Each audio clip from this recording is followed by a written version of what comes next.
अस्सलाम वालेकुम। Likhari online magazine में खुश आमदीद। जाने अज़ीज़ सोनी मिर्ज़ा किस्त नंबर 51। आर्यान उसकी कलाई छोड़ता कमरे में लाते ही उसे घुमाकर अपने सामने कर गया। मीरा अबर संभल कर सीधी खड़ी ही हुई थी कि उसकी गर्दन की पुश्त पर अपना हाथ रखकर उसे अपनी तरफ खींच दिया। बोलो, क्या चाहती हो? मैं अगर तुम अभी ये चाहती हो कि मैं तुम पर सख्ती करके अपनी बात मनवाऊँ तो मुझे इसमें कोई मसला नहीं है। मैं तुम्हारी कंडीशन का भी ख्याल नहीं करूँगा मीरा। आर्यान, आप इतना गुस्सा क्यों करते हैं मुझ पर? वो डरते डरते बोली। तुम मजबूर करती हो। क्या ज़रूरत थी इतनी जल्दी भाग जाने की? पुलिस लगी थी तुम्हारे पीछे। अगर तुम गिर जाती और हमारे बच्चे को कुछ हो जाता तो इसका जिम्मेदार कौन होता? क्या तुम? उसने झुंझलाकर पूछा और वो बहुत खौफज़दा दिखाई दी। नहीं, मैं तो बस। उसकी अधूरी बात को सुनकर उसने उसे झटका देकर अपनी गिरफ्त से आज़ाद किया और फिर से 2 कदम उसकी तरफ बढ़ाए तो मीरम डर के मारे अपने चेहरे के सामने हाथ फैला गई। उसे लगा था कि वो उसे मारेगा, लेकिन उसे यूं सहमता देखकर वो खुद भी अंदर तक लरस गया था। एक ही पल में उसका सारा गुस्सा फना हो गया। यह तो उसने कभी नहीं चाहा था कि उसकी मीरम उसकी जाने अजीज उसके करीब होने पर भी सहम उठे। तड़प कर वो उसके हाथों को धीरे धीरे पकड़कर नीचे करता, उसे खींचकर अपने सीने से लगा गया। फिर उसके बालों में हाथ फेरकर पानी से भी नरम लहजे में बोला, तुम्हें क्या लगा मीरम कि मैं तुम्हें मारूंगा? नो, अब तो कब का मारना छोड़ दिया। तो मुझसे यूं डरा मत करो। मेरा लहजा सख्त हो सकता है लेकिन अब तुम्हें ज़्यादा तकलीफ नहीं दे सकता। सो प्लीज़ ये मत किया करो जो तुम करती हो।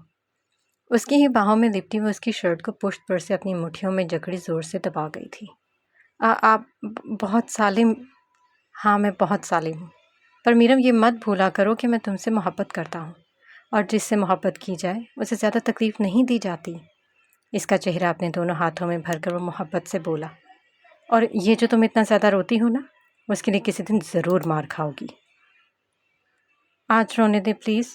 आज इन आंसुओं को साफ मत कीजिएगा। आज रोना चाहती हूँ। आज दिल कर रहा है। आपके सीने से लगकर फूट फूट कर रोना चाहती हूँ। नहीं, अगर तुम्हें रोने के लिए मेरे सीने से लगना है तो बिल्कुल नहीं लगाऊंगा। दूर रहो। वो उसे ज़रा सा पीछे धकेल गया। मीरम ने फिर से रोने सूरत बनाए निचला होंठ लटकाया तो अगले ही साने वो इसे फिर से अपनी बाहों में भर गया। मीरम खुल कर रही और जैसे ही उसे महसूस हुआ कि इसकी शर्ट इसके आंसुओं से गीली हो चुकी है तो वो झट उसे पीछे करके अपनी शर्ट पर नज़र डाल दिया। ये क्या किया तुमने? नाक भी रगड़ा है? तौबा करें यार, ये मेरे आंसू हैं, नाक नहीं। नहीं, तुम सूसू भी कर रही थी। आप भी हद करते हैं। मैं तो बस। इसकी बात मुकम्मल होने से पहले ही वो रुक गई क्योंकि दरवाजे पर होने वाली अचानक दस्तक ने इनकी तवज्जो अपनी तरफ खींच ली थी। आर्याल ने उसे अपने आंसू साफ करने का इशारा किया और ख़ुद दरवाजे की तरफ बढ़ा तो इनके कमरे की दहलीज पर डार्लिंग खड़ी थी। इसकी भी आंखें नम थीं। उसे यूं शिकस्ता हाल महसूस करके वो तेवरी चढ़ा गया। क्या हुआ तुम्हें? टाइगर, वो ज़मील ने मुझे तलाक दे दी। उसके लफ्ज़ों पर जहाँ मुकाबले की भवें तवनी गई थीं, वहीं मीरम भी अपना पूरा मुंह खोलकर हथेलियों को उसके सामने रख गई। व्हाट? क्या बकवास कर रही हो? वो चीखा। मैं सच कह रही हूँ। अपने टूटे फूटे फिक्रों को मुकम्मल करके वो शिद्दत से रोने लगी।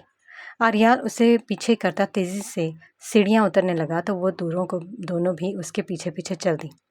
उसने ज़मीन के कमरे का दरवाज़ा खोलकर अंदर झांका मगर वो वहाँ नहीं था। वो जैसे ही लाउंज से होता हुआ मरकज़ी दरवाजे की तरफ बढ़ा तो वो सामने से आता दिखाई दिया। आर्याल उसके करीब पहुँचते ही नफ़रत से उसे देखता उसके रुखसार पर पूरी क़ुव्वत से अपनी उंगलियों के निशान छोड़ गया। ज़मीन फर्श पर गिरते हुए लड़खड़ाकर संभल गया। ऐन इसी पल नैना भी उससे मुलाकात के लिए आई थी, लेकिन माहौल गर्म देखकर उल्टे कदम पकड़ वापस चली गई। आर्या, क्या कर रहे हैं आप? वो बच्चा थोड़ी। मीरम ने इसके बाजू में हाथ डालकर उसे अपनी तरफ घुमाते हुए रोकने की कोशिश की। बीच में मत आओ मीरम। उसकी हिम्मत कैसे हुई डार्लिंग को तलाक देने की? सख्ती से उसकी बाजू झटकता वो उंगली बुलंद करके गिर जा तो ज़मीन बिखरे हुए सांड की तरह उसके सामने हुआ। अभी तो बस उसे 1 तलाक दी है। अगर उसने अपनी हरकतें नहीं छोड़ी तो बाकी 2 तलाक भी दे दूंगा। मैं तो तुझे जान से। उसे गिरेबान से पकड़ता आर्याल धाड़ा और फिर मीरम पर चिल्लाया, आर्याल छोड़े इसे। इसकी हिम्मत हुई कैसे है ये सब करने की? 4 दिन कराटे क्लासेस क्या सीख ली तो खुद को हीरो समझने लग गया है? मेरे हथे चढ़ गया ना तो जान से मार दूंगा मैं तुम्हें। मीरम को बीच से हटाता वो इस पर बरस रहा था। शोर की आवाज़ पर सहल भी वहाँ पर आ खड़ी हुई थी। हाँ तो मार देना, इससे ज़्यादा आप कर भी क्या सकते हैं भाई। कभी जान से मारने की धमकी देते हैं तो कभी मेरी बीवी को उठाकर गैर मर्दों के सामने पेश नुमाइश के लिए भेज देते हैं। ज़मीर भी आज बदलिहाज हुए मुकाबलेबाजी कर रहा था। क्या? मीरम ने चौंक कर देखा। आर्या फिर से उसे पकड़ने के लिए आगे बढ़ा तो मीरम दोबारा बीच में आड़ बनती उसे पीछे धकेल गई। आप दूर रहें प्लीज़। मीरम, बीच से निकल जाओ, वरना क्या करेंगे? मारेंगे। मुझे मारना है तो मुझे भी मारें, लेकिन मारना किसी मसले का हल नहीं है। एक बार इसकी बात तो सुन लें आप कि वो इतना आग बगोला किस बात पर हो रहा है। उसने मायने खेज अंदाज में कहा। सब पता है मुझे, जानता हूँ मैं जो उसके दिमाग में खन्नास भरा हुआ है। तीखी नज़रों से उसे अपने छोटे भाई को देखता हुआ वो फिर से उसकी तरफ लपका और मीरम ने इस बार भी उसे अपने हाथ से पीछे किया। आर्या, दूर रहे ना, मैं बात करती हूँ इससे। तुम इसका दिमाग नहीं सेट कर सकती, तुम बस बीच में से निकलो और मुझे 1 मिनट नहीं लगेगा इसका दिमाग ठिकाने पर लाने में। बस करें, अगर इसने इतना बड़ा कदम उठाया है तो कोई बड़ी बात ही होगी। बस करें, अगर उसने इतना कदम उठाया है तो कोई बात ही होगी। उसने सख्ती से झिड़का और सहल उसके यूं बेखौफ होकर बोलने पर डार्लिंग के कान में सरगोशी करने लगी। बड़ी बात है वैसे, मीरम तो बड़ी दलेरी से भाई के सामने डटकर खड़ी है। अगर यही काम मैंने या तुम करे ना तो पक्का एक तुम्हें लगनी थी और एक मेरे। चुप हो जाओ सहल। उसे डांटने के साथ साथ वो घूरी भी डाल गई। मैंने कहा कि मैं जानता हूँ कि जो इसके दिमाग में चल रहा है। क्या चल रहा है मुझे भी बताएं, और ये भी कि क्या कह रहा था कि आपने डार्लिंग को किसी गैर मर्द के सामने। वो बस मेरे मिशन का एक हिस्सा था। डार्लिंग ना तो कुछ ऐसा करने वाली थी और ना ही मैं उसे कुछ करने देता जिस तरह से ये बकवास कर रहा है। गुस्से से इसका चेहरा लाल हो रहा था। ओह, तो अब तुम मुझे बताओ ज़मीर कि क्या बात है, क्यों इतना गुस्सा कर रहे हो। मीरम शाइस्तगी से लफ्ज़ कहती हुई उसकी तरफ मुड़ी। बात यह है भाभी कि भाई ने डार्लिंग को एक घटिया शख्स के सामने बोल्ड ड्रेसिंग करने का कहा और फिर ये भी कहा कि वो इसके साथ फ्लर्ट करना शुरू कर दे। अपनी आंखों से अपनी बीवी का किसी और के साथ रोमांस देख कर आ रहा हूँ। ज़बान अंदर करो अपनी ज़मीन। वो फिर से अपने हवास काबू ना पाते हुए जोश से फंकारा।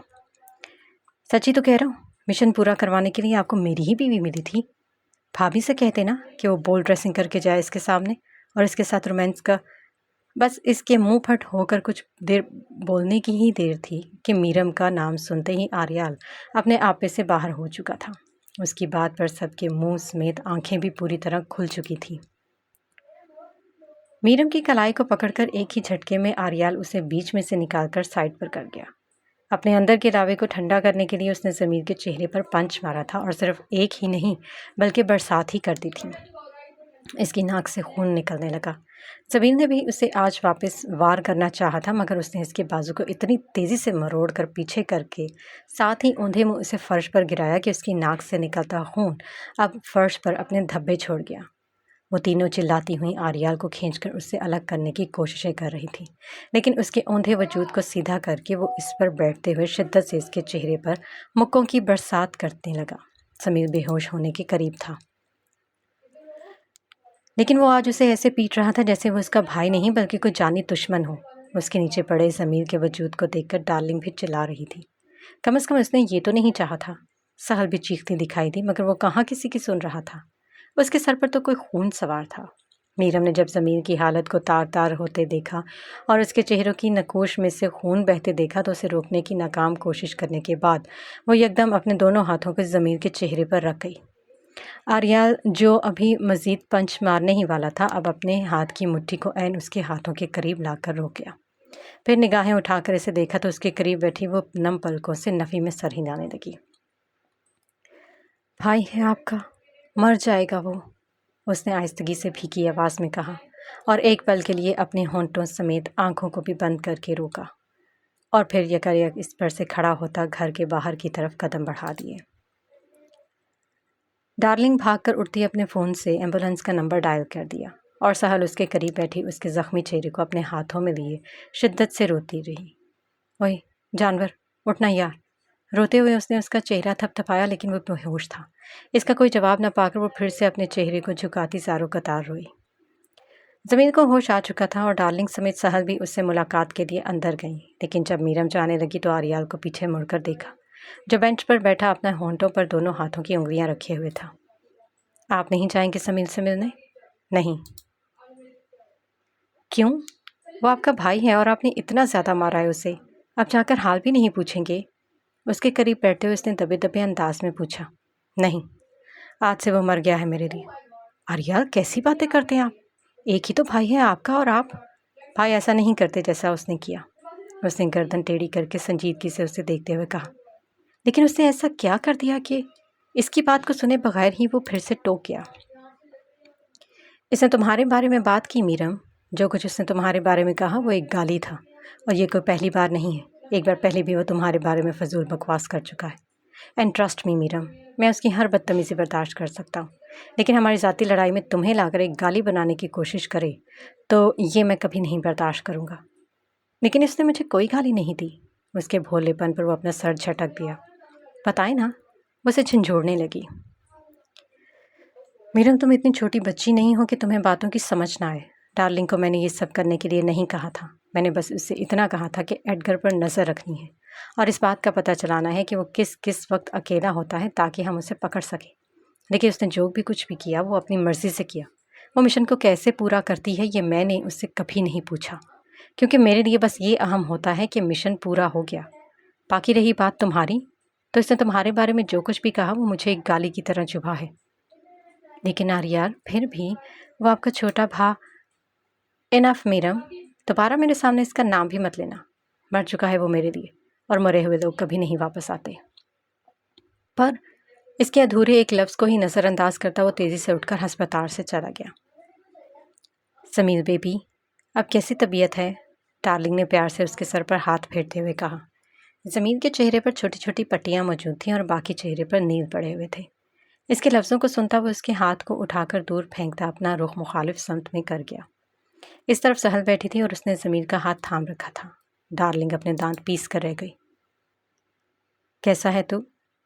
ठीक हूँ, लहजा पे ज़ारियत जाहिर कर रहा था। मैं जानती हूँ कि भाई ने तुझे बहुत ज़्यादा मारा। प्लीज़ यार, इस वक्त मेरे सामने भाई का जिक्र मत कर, और अगर करना है तो तू भी यहाँ से जा। यहाँ अच्छा, मैं नहीं कर रही भाई का जिक्र। तू बता, कहीं पेन वगैरह तो नहीं है ना? हो रहा है, लेकिन छोड़। डॉक्टर से कहूँ तुझे इंजेक्शन दे? नहीं यार, मैं ठीक हूँ। यार, तुझे क्या ज़रूरत थी भाभी के बारे में इतनी गलत बात करने की? अगर तूने इस वक्त ये टॉपिक छेड़ कर बैठना है ना, तो बेहतर है कि अपना 10 किलो का मुंह उठा और निकल। अच्छा, मैं इस टॉपिक पर कोई बात नहीं कर रही, तू आराम कर। आइन इसी पल मीरम को अंदर आता देखकर ज़मीर नागवारी से नजरें फिर गया। कैसा फील कर रहे हो ज़मीर? वो करीब पहुंचकर मुखातिब हुई। सहल, प्लीज़ इनसे कह दे कि ये भी जाएं यहाँ से। देखो, जो कुछ भी हुआ इसमें मेरा क्या कसूर है? तो मुझसे इस अंदाज में बात क्यों कर रहे हो? मीरम शस्तर होकर सवाल पूछा। आप प्लीज़ जाएं यहाँ से, मुझे किसी से कोई बात नहीं करनी। उसने रूखापन दिखाया। मीरम को इसकी बातों से दुख हुआ था, लेकिन वो मासूमियत से चेहरा लटकाए आहिस्ता आहिस्ता मंजर से गायब हो गई। डार्लिंग इसी कमरे में मौजूद चंद फासले पर पड़े सोफे पर जा बैठी थी। यार, तुझे भाभी के साथ इस तरह बात नहीं करनी चाहिए थी। वो तो तुझे ही सपोर्ट कर रही थी। मैंने तुझसे कहा ना कि चुप हो जा। अगर नहीं हो सकती तो चुप तभी भी चली जा। दिमाग ना ख़राब कर मेरा। वो फिर से सर फिरा हुआ और सहल लफ्ज़ मुंह में दबाकर खामोशी से बैठ गई। एसएसपी लटकी हुई शक्ल लिए एडम के सामने हाजिर हुआ। वो इसके चेहरे से पढ़ने की कोशिश कर रहा था कि हुआ क्या। क्या बना? सर वो बोलो। लहजा तैश मारने वाला था। सर वो हम इन्हें फॉलो में नाकाम रहे। एक लड़की इन्हें लेने आई थी और वो बहुत तेज़ थी, हमें चकमा देकर निकल गई। एडमंड ने उसका गाल सुर्ख कर दिया था। तुम पुलिस वाले किस काम के हो? एसएसपी होकर एक लड़की तुम्हें चकमा देकर निकल गई। शर्म करो कुछ। Sorry sir. उसने नज़रें और चेहरा दोनों झुकाए। अगले 4 दिनों में मर जाए, हर सूरत में टाइगर हमारी गिरफ्त में चाहिए, वरना मैं तुम्हें नौकरी से टर्मिनेट कर दूंगा। समझ गए?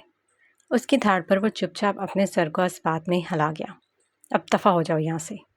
वो बस अपने गाल पर हाथ रखता जाता दिखाई दिया और एडम जोर से अपना पंच काउंटर पर मार दिया। मीरम ड्राइवर के साथ घर पहुंची थी। जब कमरे में कदम रखा तो वो सामने बेड पर लेटा सोता दिखाई दिया।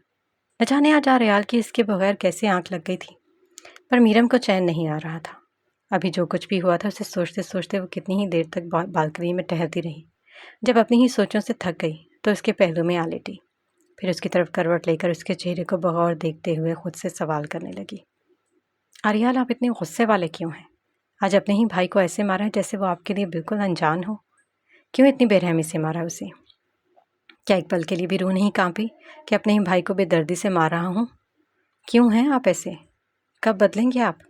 क्यों हैं इतने जालिम? और न जाने क्यों मुझे आप जैसे जालिम इंसान से बेतहाशा मोहब्बत हो गई। वो तो सो चुका था, फिर इसके सवालों का जवाब कैसे देता? मीरम उसे देखती देखती नींद की गोद वादियों में चली गई। जब सुबह आंख खुली तो वो कमरे में नहीं था। शावर लेकर वो सीधा किचन की तरफ आई थी। शाज़मा नाश्ता बनाने में मसरूफ़ थी। उस पर नज़र पड़ते ही वो झट से बोल उठी, बीबी जी, आपको कुछ चाहिए था? मीरम उर्दू ज़बान ही समझती थी, इसलिए आर्याल ने स्पेशल ढूंढ कर घर के काम काज के लिए एक पाकिस्तानी लड़की का इंतखाब किया था। नहीं, तुम्हारे साहब किधर हैं? वो तो काफ़ी देर पहले ही उठकर कहीं निकल गए। कहाँ गए? कुछ बताया? नहीं, तो पूछ लेती ना।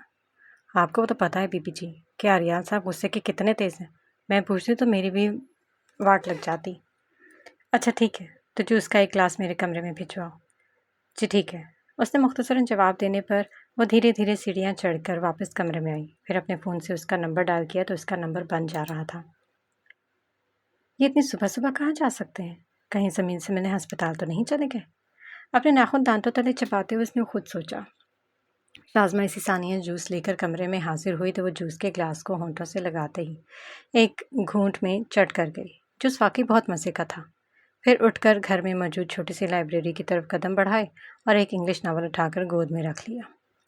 पूरा दिन गुजर गया था और आर्याल अभी भी घर से बाहर था। साहल और डार्लिंग तो मुसलसल ज़मीन के पास ही टिकी हुई थी।